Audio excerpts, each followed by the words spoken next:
IFM News. IFM News. IFM News. Lokal.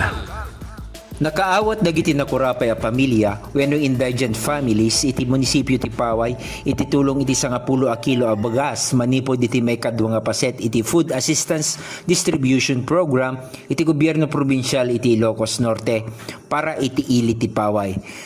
Dahito yung aktibidad ket nangiyeg iti kasapulan unay nga suporta kadag iti pamilya na kukurapay iti entero ang munisipyo iti Paway. Dakkel ti panagyaman da Mayor Sheila Galano ken dagiti miyembro ti Sangguniang Bayan nga nang sangbay iti gobyerno probinsyal kadaytoy nga gakat.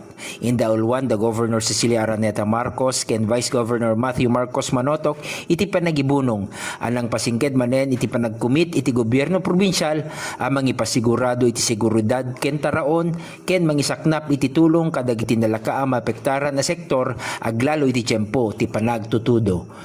Para iti IFM News, Idol Glenn Batuyong tatak IFM. IFM News. IFM News. IFM News. Lokal.